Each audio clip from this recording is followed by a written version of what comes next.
अरे युतीचा धर्म केवळ भारतीय जनता पार्टीनंच पाळायचा का? जेव्हा युती होते तेव्हा एकमेकाला समजून घेण्याचा प्रयत्न केला पाहिजे, ती खरी युती असते. जर यांच्यात कोणात अपक्ष आणण्याची हिंमत नसेल तर मी स्वतः उभा राहतो. ज्या पद्धतीने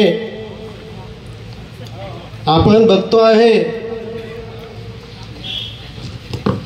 की युतीचा धर्म पाळावा आणि तोही केवळ भारतीय जनता पार्टीनेच पाळावा हा काही नियम नाही आहे. जर आपण ज्यांना पुरस्कृत केलेला आहे आणि तो व्यक्ती मतदारांच्या मनातून बाहेर फेकला गेलेला आहे, त्या व्यक्तीविषयी आपल्या मनात सुद्धा कुठला आदर नसावा.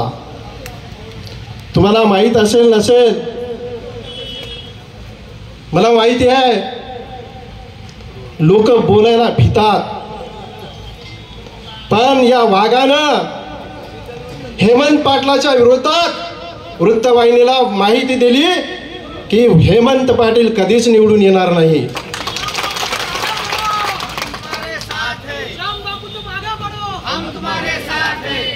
जर आपल्याला खरोखरच न्याय पाहिजे असेल तर माझ्या या महाराष्ट्रातील तमाम मोठ्या नेत्यांना आवाहन करतो, अरे युतीचा धर्म केवळ भारतीय जनता पार्टीनंच पाळायचा का?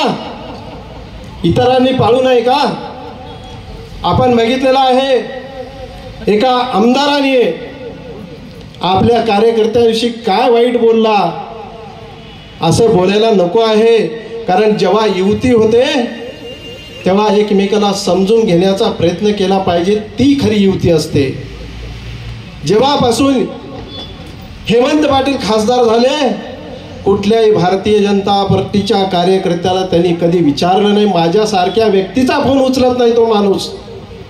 याच्यावर विचार करावा. इथे बसलेल्या माझ्या सर्व पदाधिकाऱ्यांना आव्हान आहे की फक्त 3च दिवस बाकी आहेत.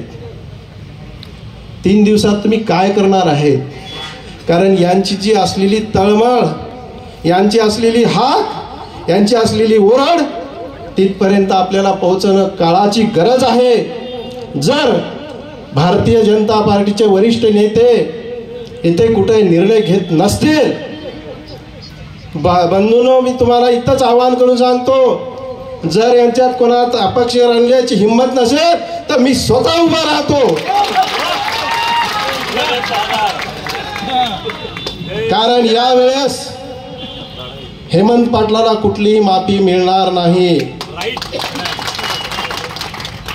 जर आपला कार्यकर्ता तळागाळातून स्वखर्चाने प्रत्येक कार्यक्रम अटेंड करत असेल, त्याच्या घरी काय पैशाची मशीन लागली नाही, झाड लागलं नाही, अरे कुठंतरी त्याला वाटते की मला कुठंतरी काहीतरी दिलासा मिळावा. कारण आताच कोणीतरी वक्त्यांनी सांगितलं की घरी बायका शिव्या देतात. खोटं नाही आहे. कुठं जायचं, पार्टीच्या कार्यक्रमाला जायचं तर बायका पहिले शिव्या देतात.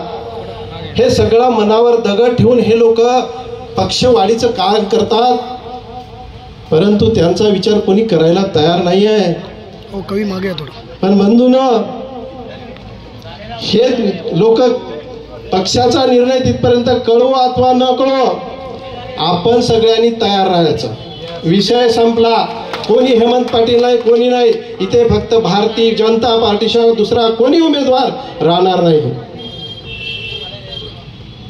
आपण युती म्हणतो, युतीचा धर्म पाळतो, परंतु ही युतीच आपल्या गच्चीवर बसलेली आहे, मानगुटीवर आहे. मराठी शब्द मानगुटीवर. तर बंधूंनो, आपण इथं सर्व आलात, सगळ्यांच्या विनंतीला मान दिला. खरोखर तुमचे मनातून आभार मानावे. कारण घरचे दारचे सर्व शिव्या देऊन सुद्धा तुम्ही इथं आलात, कारण तुमची आर्त भावना इथं नेत्यांपर्यंत पोहोचवायची होती. तुम्ही ती पोहोचवली. ते निश्चितच विचार करतील आणि आपल्याला न्याय देतील एवढंच बोलून मी माझ्या वाणीला पूर्णविराम देतो. भारत माता की.